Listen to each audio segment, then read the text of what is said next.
Concrètement, qu'est-ce que ça veut dire par rapport à un live d'habitude? Bah, passer cette intro, je vais pas suivre le chat sur le moment. Je vais vous faire vraiment la présentation, la structure comme je l'envisageais pour ce tutoriel. Et bien sûr, je prendrai vos questions à la fin. Et bêta-testeur, donc j'attendrai de vous idéalement vos retours, vos questions, s'il y a des trucs qui sont pas encore clairs, tout ce qu'on peut faire en gros pour optimiser ce tutoriel pour que la version en anglais soit un peu plus pro et encore plus carré idéalement, ça serait le top. Puisque voilà, le but à terme, c'est quand même d'avoir une ressource qui va faire à peu près, je sais pas trop, une demi-heure, peut-être un peu plus, vers lequel on pourra diriger les gens qui veulent créer des boosted pools. Et idéalement, après ces 30 minutes de vidéo, ils ne feront pas les bêtises qu'on a pu voir à de nombreuses reprises par tous les créateurs de boosted pools sur Maverick. Donc voilà le deal. Et si ça vous va, et même si ça ne vous va pas, et ben on va partir tranquillement. Donc je prends mon petit plan, parce que oui, c'est un live avec plan, à l'ancienne. Donc ouais, c'est ça. Et donc oui, les questions, comme je vous disais, à la fin, vous pouvez papoter dans le chat si vous voulez, je rattraperai après, mais pendant le tuto, pendant les, je sais pas, 30 minutes qui vont suivre là, je vais pas pouvoir suivre le chat. Voilà, c'est dit. Donc, la première question, peut-être, la structure, elle est assez simple. Pourquoi Maverick en première partie. En seconde partie, comprendre les paramètres de pool et comment les choisir pour votre pool que vous allez créer. Après, on passe, et ça va être probablement une grosse partie, à la structuration, le shaping de la liquidité en elle-même et les différentes structures de liquidité qui sont les plus récurrentes en fonction des types de tokens. Enfin, en quatrième partie, on parle de l'incentivisation des boosted pools, de comment concevoir ça de manière la plus optimale et efficace possible. Et enfin, cinquième et dernière partie, on fera le point sur ok, maintenant vous avez votre jolie boosted pool toute neuve, optimisée et incentivisée, comment attirer des LP dedans, quelques conseils à ce niveau-là par rapport à ce qu'on a vu, ce qui marche et ce qui marche moins. Donc voilà le programme, allons-y. Donc pour le pourquoi Maverick, c'est vrai qu'ici on est, je pense que vous êtes assez clair, mais quand même dans la perspective d'un projet, peut-être c'est pas articulé encore pour vous. Donc il faut comprendre le premier point qui est quand même en gros l'argument massu, il n'y a pas vraiment besoin de grand chose de plus derrière. C'est tout simplement cette question de une liquidité qui est plus efficace sur Maverick que sur les autres échanges décentralisés.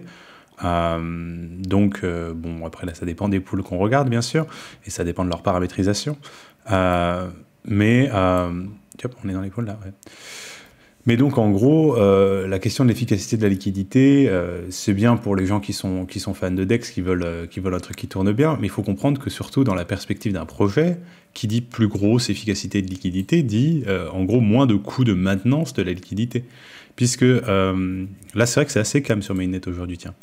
Mais parce que, en gros, si vous avez une pool d'1 million qui est capable de processer autant de volume qu'une pool de 5 ou 10 millions sur Curve, faut bien comprendre qu'en gros, votre coût de maintien de la liquidité, déjà, juste par ça, il a divisé par 5 ou 10. Puisqu'en gros, vous avez besoin d'attirer 5 à 10 fois moins de liquidité pour traiter les mêmes volumes.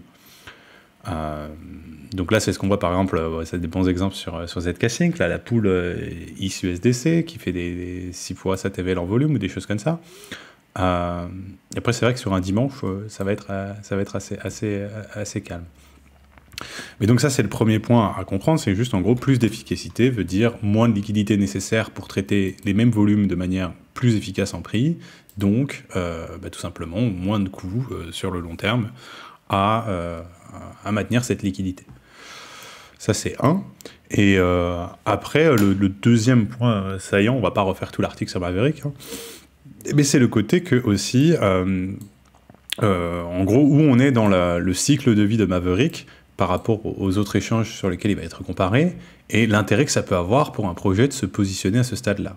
Donc plus explicitement, on va le comparer souvent à Curve ou à Balancer, qui sont des projets qui sont lancés depuis longtemps et qui ont tout leur système en route, dont une émission généreuse de leurs tokens vers les pools de liquidité.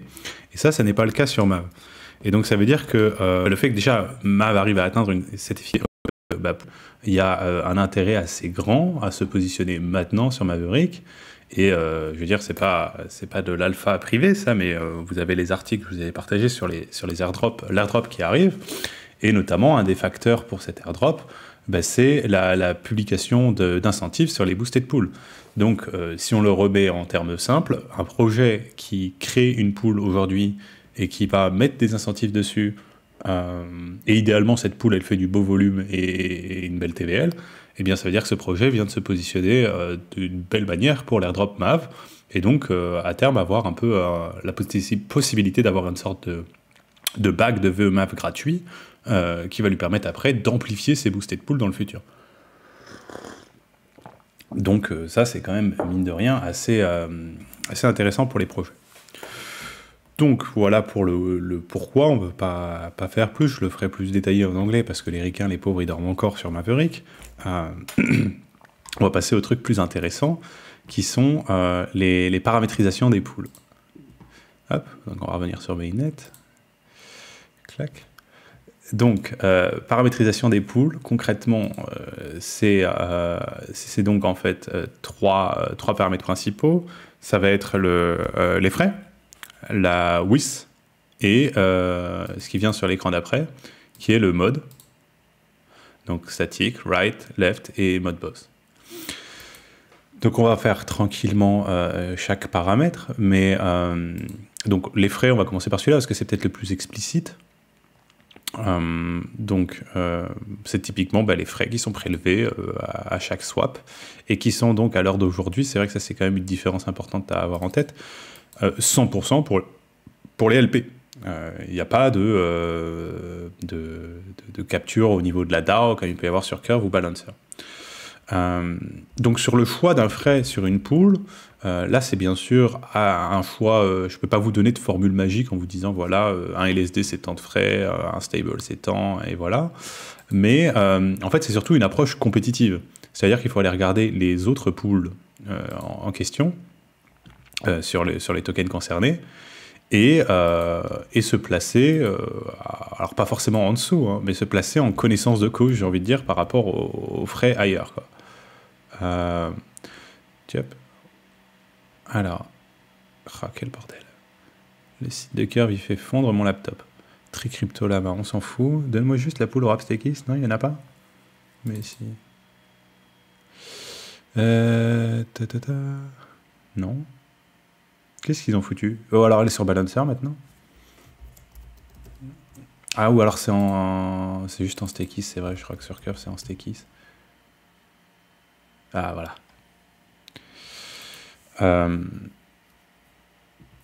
Donc là, par exemple, je vous fais la réflexion sur Wrapstakis, ou Stakis, hein, c'est la même chose, pour vous montrer un peu la démarche de raisonnement, parce que comme je vous disais, il n'y a pas de formule magique. Donc, si on va voir Curve, on a un frais de 1 BPS sur la pool Stakis principale. On peut aussi aller voir... Oups, non, on ne veut pas build sur Balancer, s'il te plaît.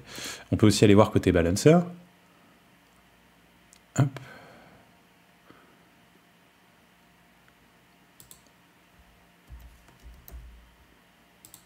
Alors, Balancer, est-ce qu'ils sont sur... Non, ils sont sur des Wrapstakis.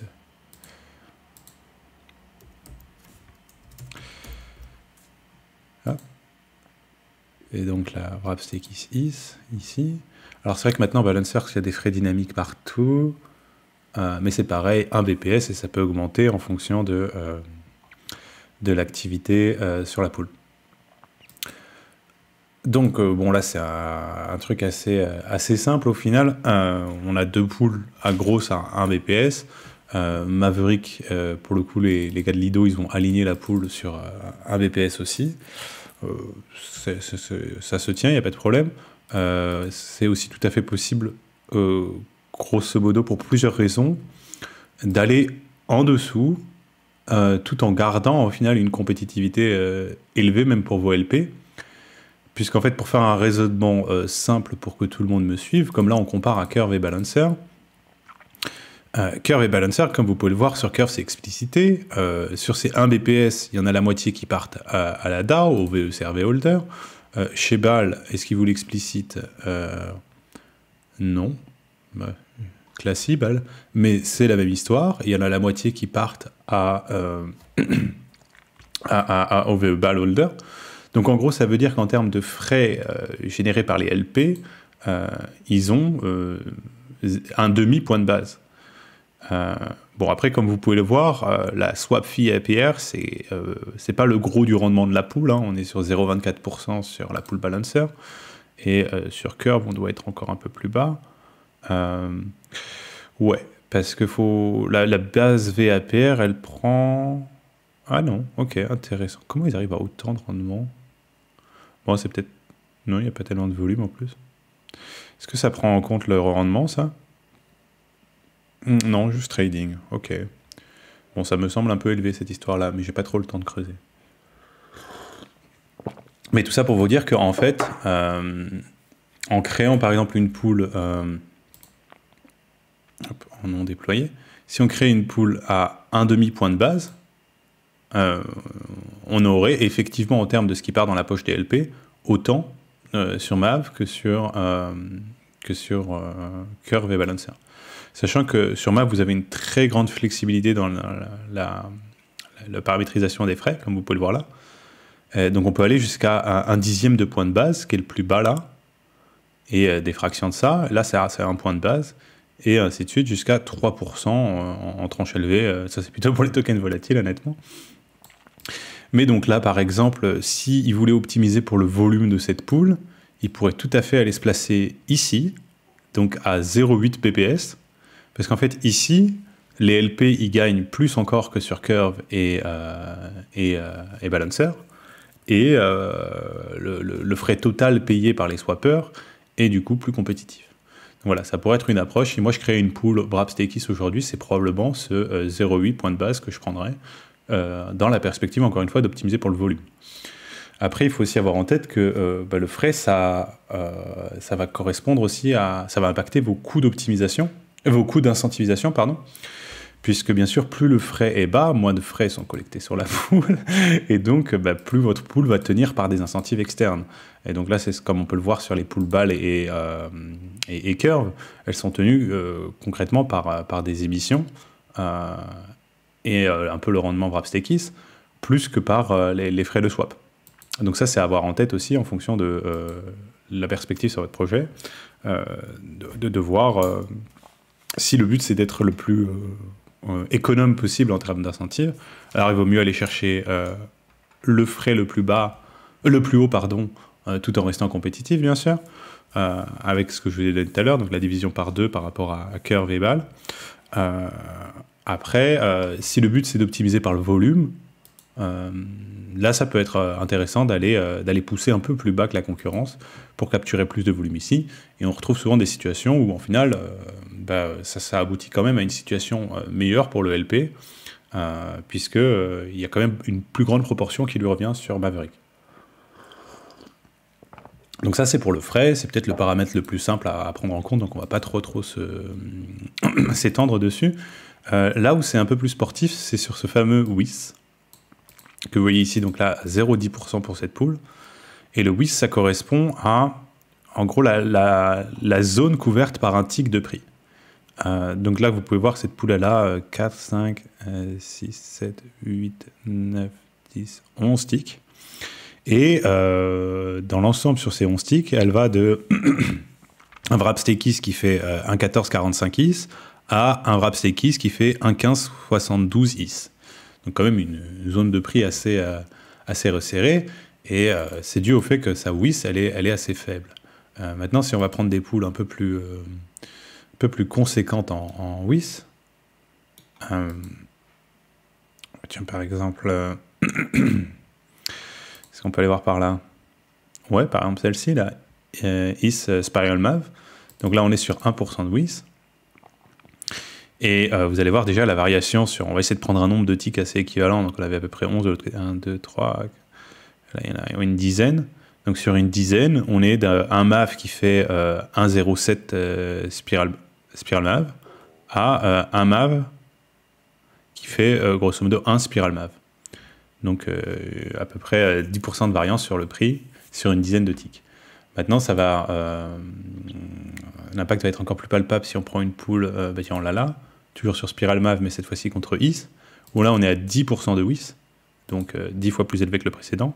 toujours à peu près sur le même nombre de ticks. Et là, vous voyez qu'on part de un Ether qui fait 11,3K SPR MAV à un Ether qui fait 4K Spiral MAV. Donc, grosso modo, là, le prix, il a divisé par 3 sur les 10 ticks contre l'Ether. Ce qui est quand même un truc à une amplitude déjà beaucoup plus élevée. Donc sur le tick, c'est pareil, il n'y a pas de formule magique, désolé. Mais là, par contre, il y a du bon sens à prendre en compte. Donc grosso modo, le bon sens, il est assez simple. C'est que, en fait, vos boosted pools, vous les voulez à peu près sur entre 8 et 10 ticks.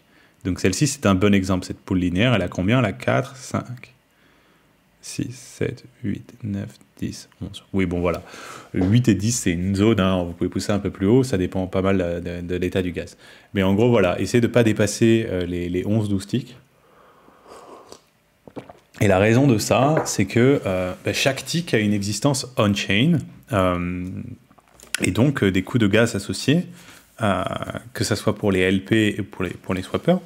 Et donc, ça devient moins efficace quand vous êtes sur des pools qui font des quinzaines ou des vingtaines de ticks. Ça peut devenir assez compliqué pour vos LP notamment, qui vont avoir des dépenses assez élevées, surtout sur Mainnet, pour rentrer et sortir de la pool. Et donc, je vous raconte cette histoire-là parce que ça va être le facteur déterminant pour le choix de votre WIS. C'est qu'en fait, le WIS, il doit être pris, la valeur que vous allez prendre, elle doit être prise pour couvrir la zone de prix que vous voulez avoir sur votre pool en une dizaine de ticks, disons. Moi, j'aime bien à 8, je trouve ça plus propre, mais une dizaine de ticks, ça peut aller aussi. Et donc, c'est ça qui va faire que vous allez sur un tick plus ou moins élevé. Alors après, on comprend bien les trucs un peu de base, c'est-à-dire que les pools de LSD, elles sont généralement dans les 0,10 de tick. Les pools de stable, ça va être pareil, voire un peu plus bas. Les pools, voire un peu plus bas ou un peu plus haut, ça dépend aussi de la volatilité du stable. Hein. Donc, par exemple, les pools Go sont à 0,20 de tick. Vous voyez aussi là des USDC, USDT qui peuvent aller plus bas en tick, mais parce qu'on est sur, on est quand même sur voilà, des actifs assez bien pegged. Enfin bon, voilà, USDC, mais ça c'est une autre histoire. Les ticks, disons, supérieurs à 1%, ça va plutôt être pour les pools volatiles, où là, bien sûr, il faut quand même avoir une certaine amplitude de prix, puisque ça peut bouger assez vite. Alors, attendez, je vais essayer de vous trouver, je crois qu'il y a des trucs sur Base qui peuvent être assez sympas, pour vous montrer ça. Si on prend les pools MAV, ok, les pools MAV sur Base, ouais, voilà. Donc là, par exemple, on a une ISMAV, qui a 25% de WIS. Parce que bon, on est sur un token volatile, hein, c'est le MAV. Bon, il n'y a pas énormément de liquidité, mais c'est pas grave. Et bon, vous voyez pareil l'amplitude que ça donne. Un Ether qui fait 2,5K MAV ici, à un Ether qui fait 18K MAV ici, sur en gros 9 ticks. Donc c'est une très grosse amplitude, mais ça après c'est des LP aussi qui ne veulent pas forcément avoir à modifier leur position trop souvent. Donc voilà, il faut essayer de se projeter sur ces 8-9 ticks. Si vous n'arrivez pas à... Les maths ne sont pas forcément évidentes, donc sinon après le reste, ça reste encore de déployer la pool et de voir. C'est pas mal d'essais. C'est un peu comme de l'alchimie, Maverick, il ne faut pas avoir peur d'essayer et de tenter des trucs. Mais vraiment garder en tête cette zone des 8-10 ticks. Et pour moi, c'est ça qui détermine votre WIS optimal. Alors avant qu'on passe au mode, faut pas oublier aussi que les frais et la WIS vont être assez déterminants, c'est-à-dire que on va rentrer dans les structures bientôt, mais vous allez voir cette logique de souvent il y a une structure statique et après potentiellement des modes dynamiques au-dessus. Les deux doivent opérer dans les mêmes frais et WIS, sinon ça ne marche pas. Donc c'est important d'avoir ça en tête, que vous pouvez pas faire une statique, je sais pas, avec peu de frais et une BP, une boosted pool left-right au-dessus avec des gros frais ou des choses comme ça. Vous allez devoir assumer la même paramétrisation pour les deux pools. Donc après, le troisième paramètre de création qui est important, c'est bien sûr cette question du mode. Tiens, il y a Boxis. Intéressant ça, j'avais pas vu. Mais on n'est pas là pour ça. Ah, come on. Donc ça va être le choix du mode.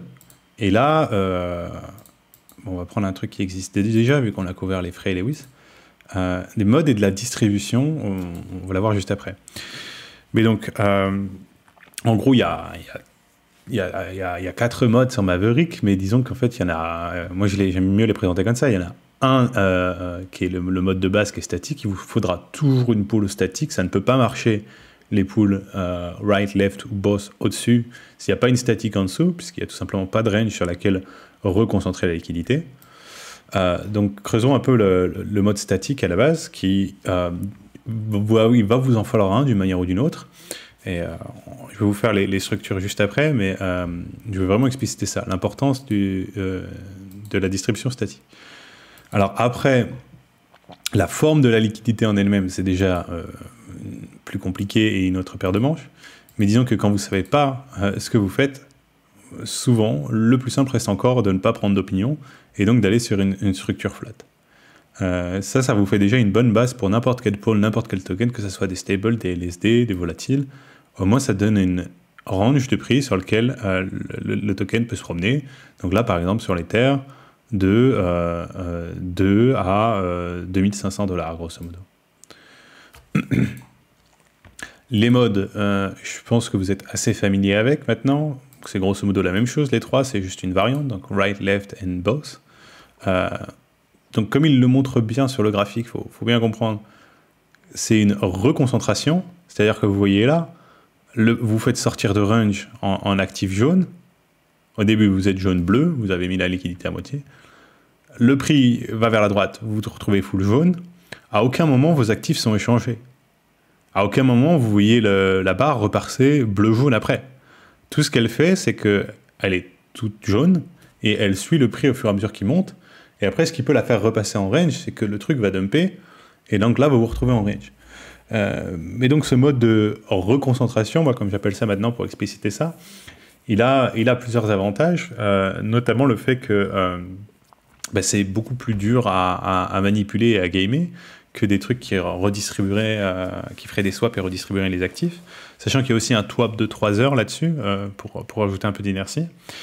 Et je le mentionnais dans le tweet, mais on va pas rater une occasion de le flex, que aussi, mine de rien, par rapport à ce qu'on a pu voir récemment avec Gamma et d'autres liquidity managers qui ont souvent des problèmes, ça vous évite d'avoir besoin de ces fameux liquidity managers et donc de la couche de risque et de frais supplémentaires qu'ils représentent.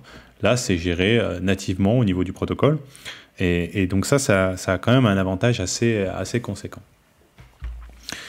Alors la plupart des gens, ils vont, et on va en parler pas mal aussi, ils vont plutôt utiliser le mode both, qui en gros suit le prix des deux côtés, mais pareil, jamais sans reswapper, vous voyez, vous faites sortir vous faites sortir tout en jaune, ça suit le prix à la hausse, le prix baisse, vous passez tout en bleu, vous suivez le prix à la baisse, et ainsi de suite.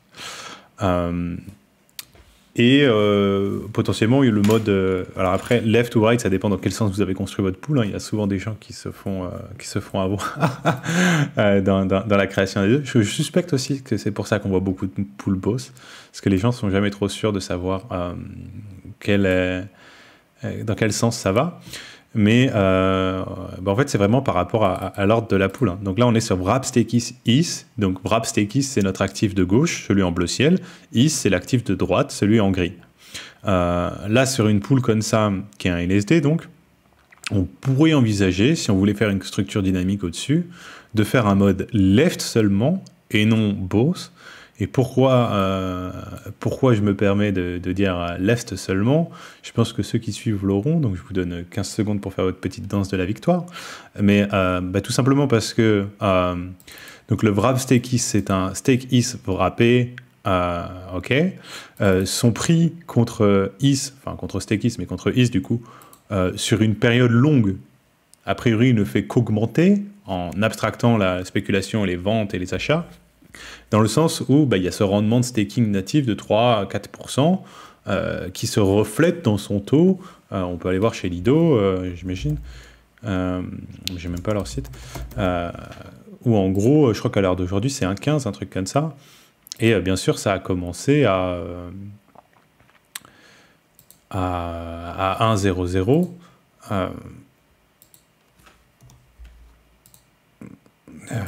Est-ce qu'il va me donner le change? Non, bon, c'est pas grave.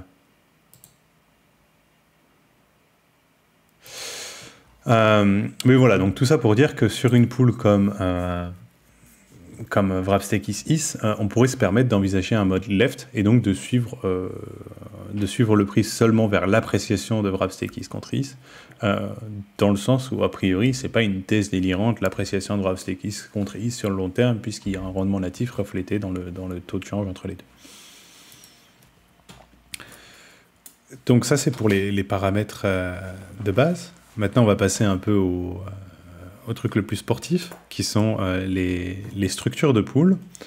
Et là, on rentre, en fait, je vais vous le faire plus par catégorie d'actifs, parce que ça se passe plus comme ça, en fait. Il n'y a pas vraiment de structure magique de liquidity shape. Ça dépend vraiment des actifs qui sont dans la paire. Donc on va commencer par, j'ai envie de dire, quand même la structure qui est la plus passe-partout, puisque celle-là, on peut l'envisager sur du LSD, sur du stable, et même sur du volatile. Et c'est un peu je pense que ceux qui me suivent, pareil, doivent commencer à la connaître, mais c'est en fait l'idée assez simple, hein, c'est de faire deux pools, donc deux types de pools qui vont être quand je dis deux pools, qu'on se comprenne bien, on est sur les mêmes frais, les mêmes WIS, c'est juste qu'on va on va utiliser deux modes différents en même temps, parce que c'est ça qui permet d'avoir une efficacité optimale. Et donc le premier, c'est juste un statique, flat, donc plat, distribué sur une dizaine, onzaine de ticks, c'est très bien comme ça.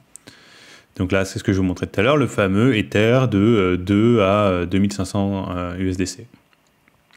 Ça vous donne une bonne base de liquidité pour exprimer le prix, et ça vous permet après d'avoir un peu la pool qui va traiter le plus gros du volume, mais qui prend aussi plus de risques, qui est la left-right, qui va donc reconcentrer à gauche ou à droite en fonction des variations de prix.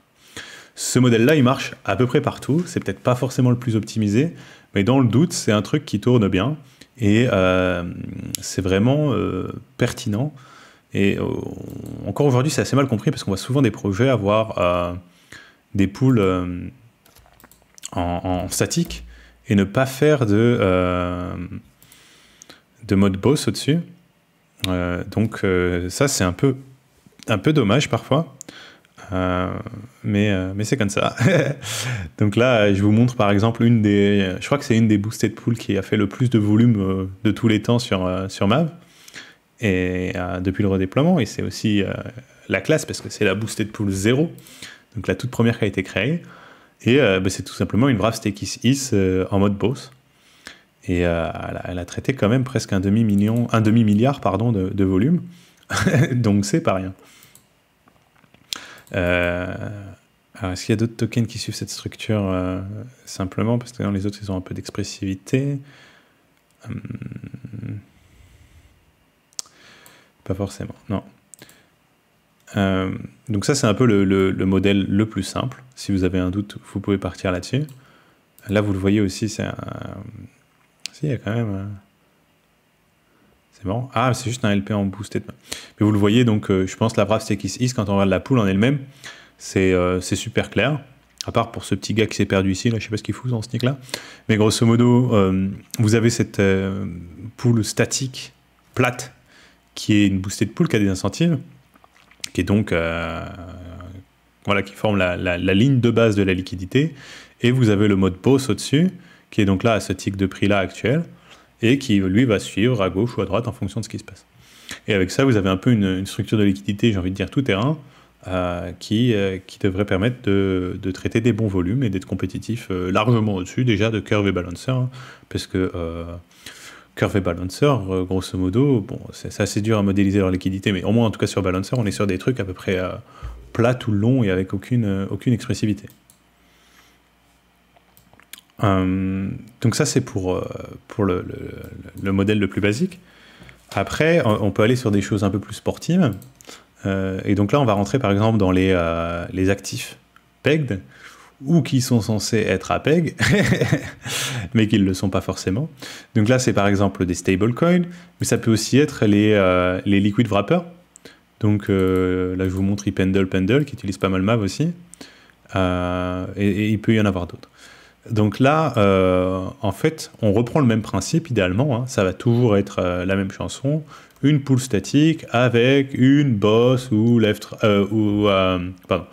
une left-right ou une left ou right au-dessus. Mais c'est vraiment ça, un peu de base, la structure optimisée, c'est ça. C'est une pool statique parce que de toute façon, vous en avez besoin. Et la pool dynamique au-dessus. Et après, en fait, se pose les questions de, OK, est-ce que je peux optimiser ma statique pour lui faire un peu plus que juste m'offrir une zone sur laquelle le prix peut s'exprimer? Et, OK, est-ce que je peux optimiser ma dynamique pour potentiellement réduire l'IL pour les LP ou des choses comme ça. Donc là, avec Pendle, on rentre dans le chapitre « Est-ce que je peux optimiser ma statique pour lui faire un peu plus ?» Et là, en fait, on a un truc assez simple. C'est un mur d'achat, en fait, comme on dit en anglais, les buy wall.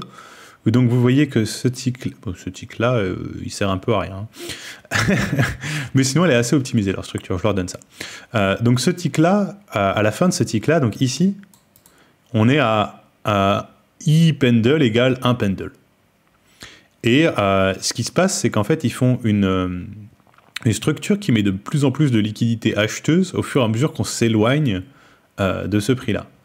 Donc là, on est sur un prix actuel d'environ 0,7 pendle par e-pendle. Mais vous voyez que plus on monte, plus on s'éloigne, donc plus le prix du e-pendle diminue, et plus il y a des pendles en face pour acheter. Donc là, il y en a... Après, voilà, il n'y a pas énormément de liquidité dans la pool, donc les écarts ne sont pas énormes. Mais là, il y en a 24 000, il y en a 25 500, et là, il y en a 27 500. Donc ça a le mérite, en plus de donner cette zone pour que le prix s'exprime, ça lui donne une forme de direction. La direction, c'est tout simplement, vous faites la shape de la courbe, et donc là, on voit un peu que ça pousse comme ça, quoi. On en avait fait aussi certaines assez explicites là-dessus sur le Go. On a essayé des trucs différents récemment, mais je vais essayer de vous montrer des trucs un peu plus anciens. Ben voilà, typiquement des structures en escalier. Ça, c'était quand le Go était plus faible en prix qu'aujourd'hui. Mais vous voyez vraiment où ça indique la direction. C'est assez clair vers où on voulait pousser. Alors maintenant, Go est dans ces prix-là, donc celle-là, elle n'a plus d'incentive de toute manière. Mais ça vous donne une idée. Il y en a quelques autres qui traînent, qui peuvent être intéressantes à voir. Alors après, bien sûr, c'est pas toujours obligé d'être un bel escalier tel quel. Hein. Ça peut être autre chose. Alors là, il est où le prix actuel là-dessus? Waouh! Après ça doit être une vieille poule, ouais. Ok, oui, non, on va oublier celle-là, elle est un peu trop vieille pour être intéressante. Parce que là, je vous prends les boosted pools non incentivisés, donc on peut se retrouver avec des vieux trucs. Mais l'idée, c'est que je veux juste voir des structures intéressantes.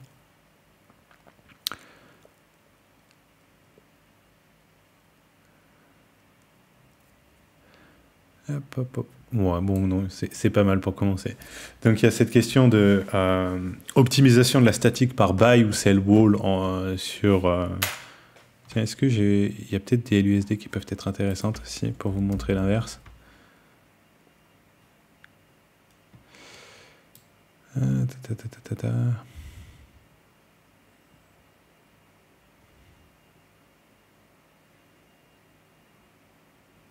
Ouais.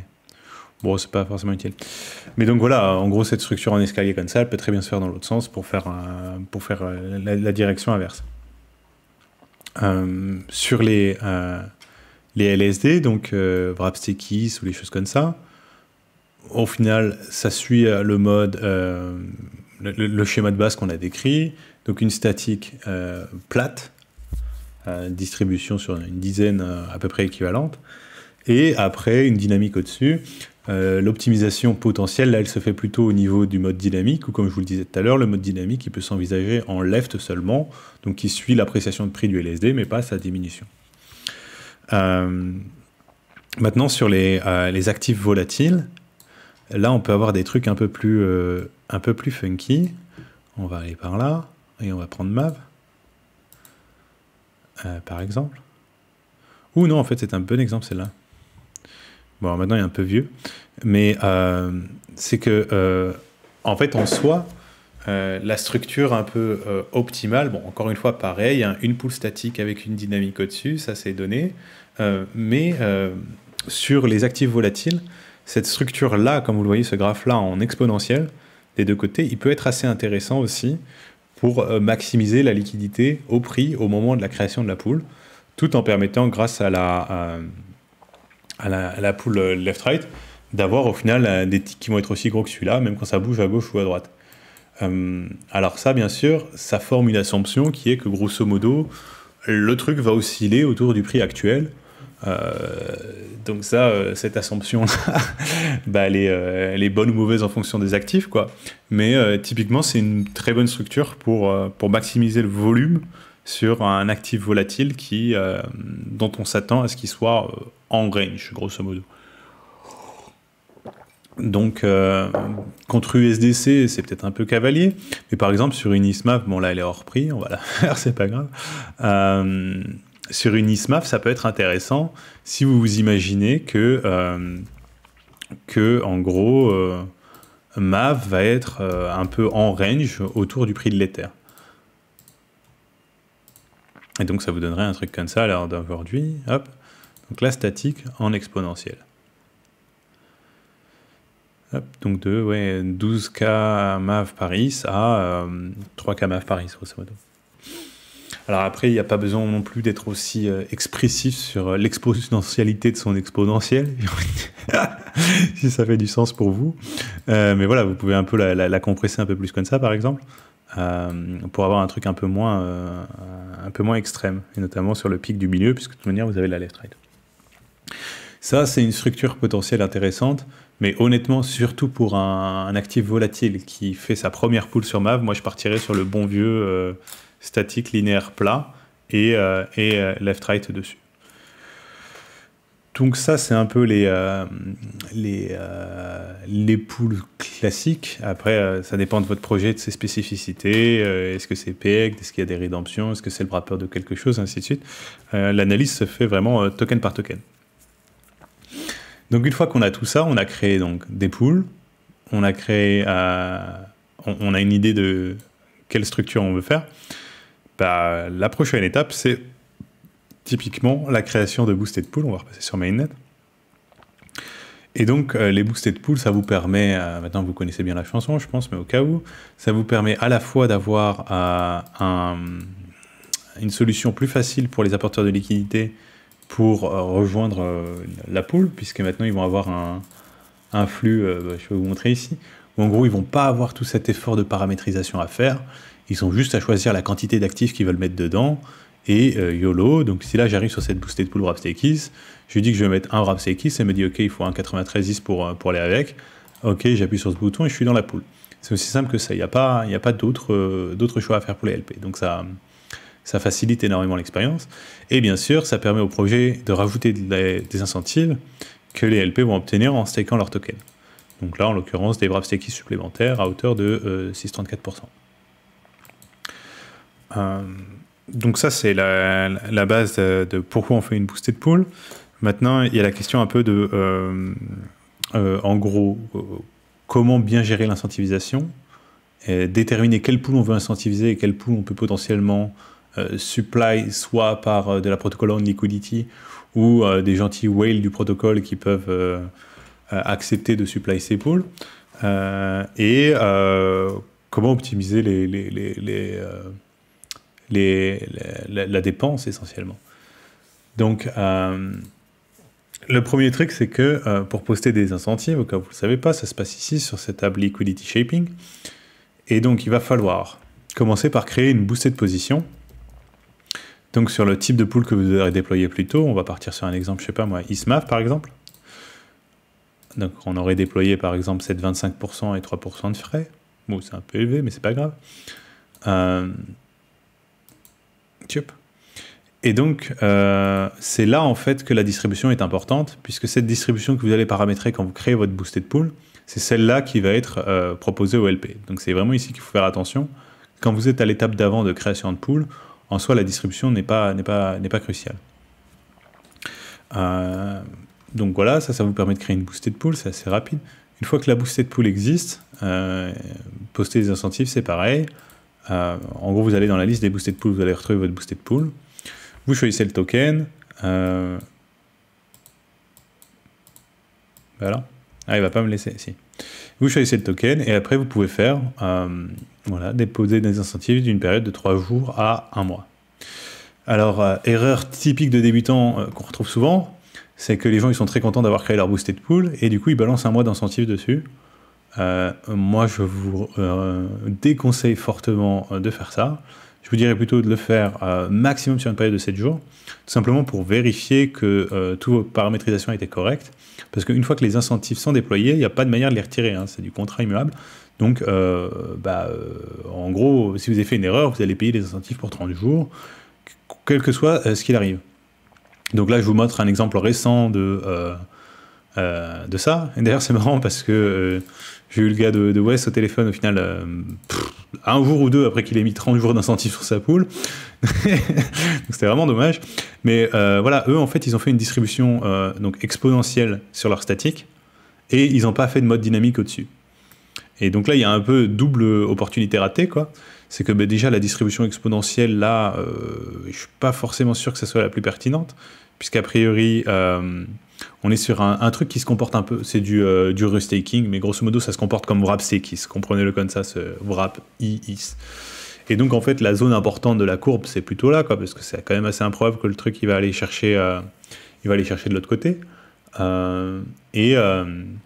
Ouais, du coup, ce modèle exponentiel, c'est peut-être pas forcément le plus efficace, mais c'est surtout l'opportunité un peu ratée de ne pas avoir déployé une boosted pool au-dessus et d'avoir partagé les incentives entre les deux. Ça aurait pu avoir des résultats, je pense, beaucoup plus intéressants en termes de volume. Après, la pool se porte quand même pas trop mal, hein, donc ils ne sont pas à plaindre. Et ils font déjà... je crois qu'en fait, c'est déjà la meilleure pool en volume pour cet actif-là, parce que c'est pas encore un gros truc. Comme vous pouvez le voir ici, par exemple, vous avez une pool curve avec combien de TVL celle-là? 4 millions de TVL qui vous fait 100 000 de volume, et là vous avez une pool MAV avec 1,4 million de TVL, donc moins de la moitié de curve, et qui fait 360 000 de volume, donc déjà 3 fois le volume de curve. Donc avec les optimisations, je pense qu'ils pourraient facilement capturer tout le volume sur la paire. Ils ont une pool balancer aussi, mais on va pas trop se perdre en route. Mais donc voilà, premier truc, c'est tester les incentives sur des durées courtes, 7 jours par exemple, et après les renouveler pour des périodes plus longues, sachant que renouveler des incentives, c'est vraiment envoyer des tokens dans un contrat, donc même en gaz, c'est pas lourd du tout. Ce qui va être lourd, c'est plus la création des boosted pools que le reste. En parlant du gaz, oui, du coup, création des boosted pools, ça peut être assez lourd, puisqu'il faut déployer et créer un nouveau type de pool, donc avec des frais et la WIS non utilisée. Donc pareil, essayer de faire ça sur des jours où c'est pas des gaz fees à élever, donc typiquement un dimanche matin par exemple. Bon, même si là on est déjà à 30, c'est un peu moins sexy. Il y a un autre truc à prendre en compte, c'est il y a un programme de matching chez Maverick pour les projets qui créent des boosted pools pour la première fois. Ils sont donc éligibles jusqu'à un matching de 5 000 $ en token de leur choix sur les incentives qu'ils postent. Donc ça veut dire qu'ils vont mettre 5 000 d'incentives et la team Maverick va compléter ça par 5 000 d'incentives de token de leur choix, donc doubler leur puissance de feu. Mais donc là, pareil, je vous recommande d'abord de faire cette semaine de test sans utiliser le programme de matching parce qu'il peut être utilisé qu'une seule fois. Et une fois que tout est bien confirmé, alors vous pouvez rentrer en contact avec Maverick pour bénéficier de ça et augmenter la puissance de feu sur le premier mois. L'autre truc, comme je vous le disais tout à l'heure, c'est qu'il y a aussi donc, cet airdrop de MAV à venir, et notamment pour les projets qui postent des incentives sur leur pool. Donc ça va dépendre du volume, de la TVL et des incentives qui sont postés. Vous avez un petit leaderboard ici. Mais donc, bien sûr, c'est assez intéressant et ça permet aux projets qui utilisent Maverick aujourd'hui de se positionner en avance sur leur drop de MAV. Et dernier truc, c'est la question de quel pool, comment décider si vous voulez partir sur de l'incentivisation via boosted pool ou potentiellement de la poll en fonction du type de pool, bah là, il y a des choses assez... je ne vais pas en parler. Ah, je sais pas, remarque, mais c'est pas grave. Il y a des choses assez intéressantes. Par exemple, pour Lido, alors je sais pas s'ils gèrent eux-mêmes des Wrapped Stakes et des Ethers, mais mettons qu'ils le fassent, mettons qu'ils aient 400 Wrapped Stakes et 500 Ethers qui dorment quelque part. Eh bien, ce qu'ils pourraient faire tout simplement, c'est donc cette pool-là, la statique, elle est incentivisée comme elle est aujourd'hui, très bien. Ils pourraient supply leur propre Wrapped Stakes et IS en left-right sur cette pool-là.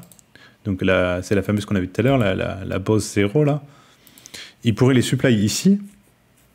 Et comme ça, ils se poseraient dans une position assez synergétique vis-à-vis de ce qu'ils incentivent. Et en plus de ça, bien sûr, en tant qu'LP, ils se rendent éligibles à l'airdrop. Mais c'est surtout aussi la logique de réfléchir à, en fait, à quel point vos LP sont dégènes et est-ce qu'ils sont prêts à assumer le mode boss ou pas. C'est pas toujours évident, alors que bon, ça peut être assez lucratif le mode boss aussi pour ceux qui savent ce qu'ils font. Mais donc voilà, moi j'essaie vraiment, les projets qui ont de la poll, généralement je les conseille comme ça, alors ça dépend bien sûr encore une fois. C'est sûr que si vous êtes sur, je sais pas, des gars qui LP, PPIS, je pense qu'ils en ont rien à foutre, que ça soit en statique, en left-right, en Gabunza, ils y vont, quoi, ils vont juste regarder le rendement. Donc ça, c'est un premier truc à prendre en compte. Mais là, on est sur Wrapped Stakes IS, donc on va dire qu'ils sont assez prudents. Et donc là, en fait, il y a la question de... une pool statique, elle est prédictible, alors qu'une left-right, elle l'est beaucoup moins, à part si vous avez une boule de cristal.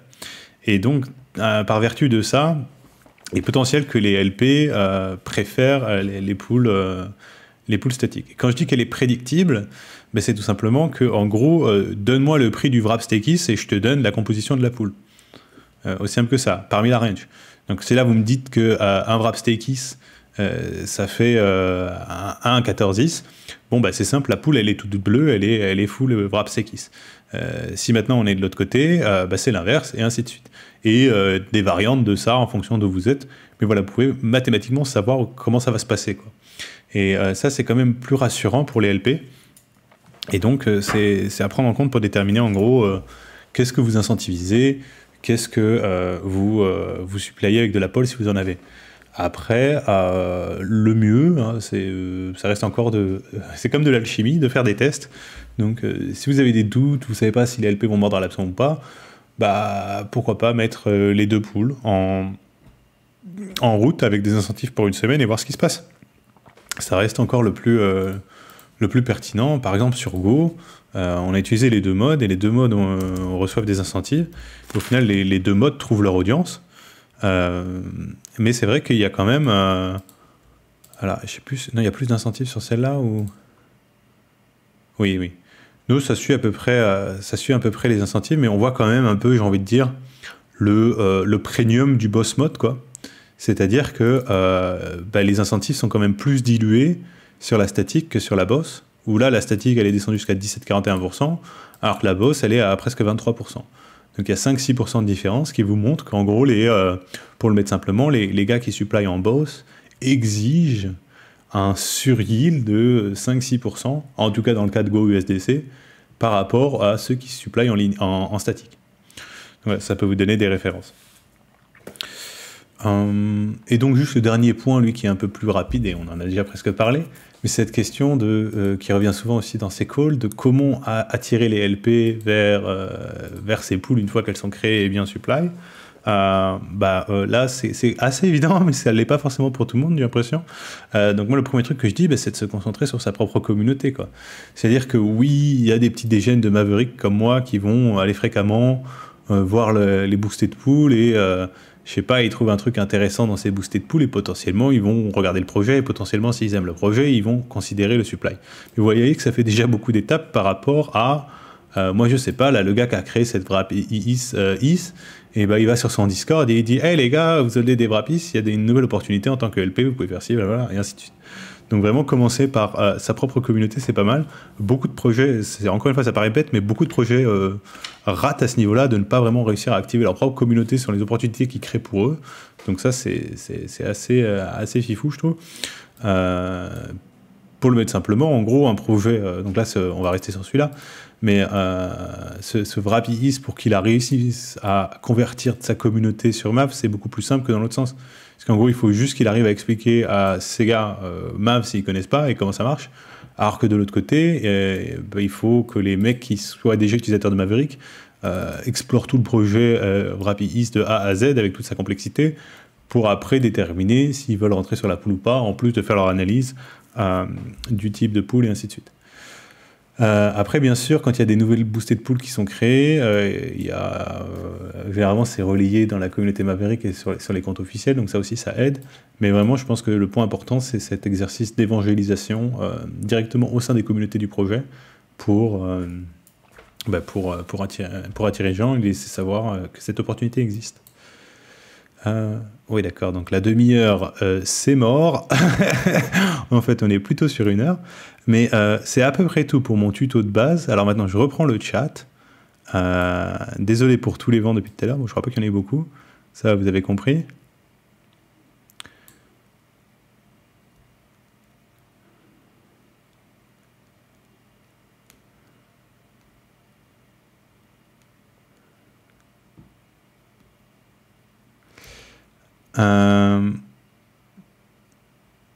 Ouais, alors bon, c'est plus des questions de LP dans le chat et je peux y répondre, mais n'hésitez pas si vous avez des feedbacks plus sur la création et la gestion de pool pour les projets.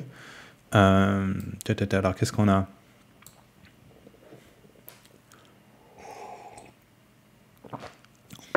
Alors, Jam aux chèvres, en fait, le Wrap-Stakis, il a été créé exactement pour éviter ce problème-là, quoi. C'est-à-dire que de base, tu avais le Stakis qui, lui, a un mode de rebase. Et donc, si tu le mets en LP, dans la plupart des LP, les LP se font un peu détrousser de leur rendement de staking. Alors que le Wrap-Stakis, comme il ne rebase pas, c'est juste son taux de change contre le Stakis et donc contre l'IS évolue, et ça permet en gros de se comporter beaucoup plus gracieusement sur les DEX et dans les pools et d'éviter cette déperdition de yield. Alors oui, il y a l'IL dans tous les modes et grosso modo en mode boss, l'IL est exacerbé.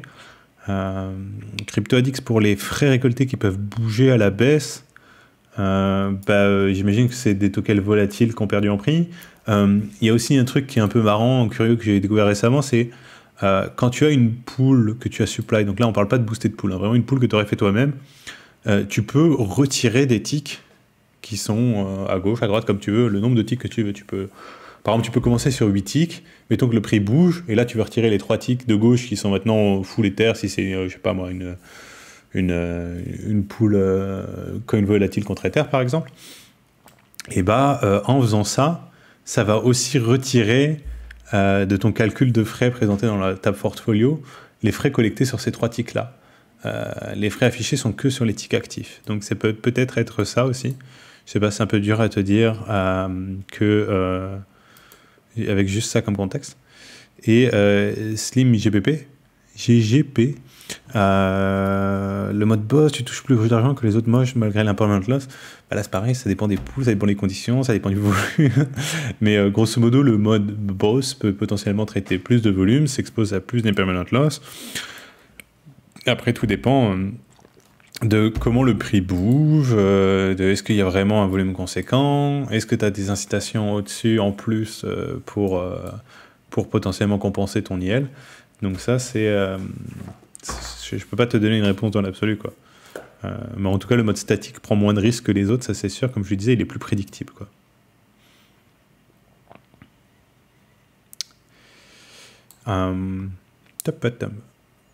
Voilà, moi c'est à peu près tout pour mon petit tuto. Donc si vous avez des retours en termes de projets ou pour des tokens que vous aimez bien, ou pour des DAO dans lesquels vous êtes actif, j'ai eu une session de conseil liquidité comme ça récemment, liquidity shaping, avec un gars. Je ne vais pas doxer ses plans, mais j'aimais bien l'idée avec un gars qui en gros se présentait à moi dans la perspective de pitcher à sa DAO l'utilisation de Maverick pour améliorer la liquidité sur un token dans une communauté dans laquelle il est impliqué. Et donc ça aussi, c'est tout à fait possible, hein, si vous voulez En gros, un peu d'aide pour optimiser une potentielle stratégie qui utiliserait Maverick que vous allez après pouvoir pitcher à votre communauté, donc avec une proposal. C'est aussi tout à fait quelque chose sur lequel je peux vous aider. Je trouvais ça assez cool. J'espère qu'on va voir bientôt un premier cas comme ça. C'est vrai que pour l'instant, c'est plutôt directement des liquidity managers de projets qui viennent. Il n'y a pas trop eu de... Je crois pas qu'on ait encore eu le flow de une communauté qui a été convaincue à utiliser Mav via sa gouvernance. Bon, aussi peut-être AV aussi, c'est vrai. Au final, il y a eu ça au niveau du committee. Mais voilà, c'est un peu plus... un peu différent.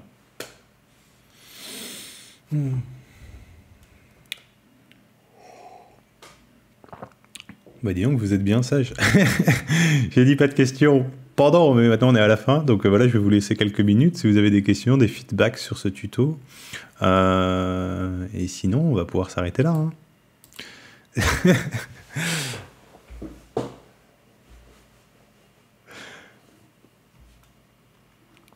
C'est Ngarl qui prend des notes. Mais ça va, ça va. Il y a le replay, il y aura la version anglaise plus léchée avec des petits schémas et tout ça. Il y aura de quoi faire. Là, l'idée, c'était que vous étiez un peu les bêta-testeurs.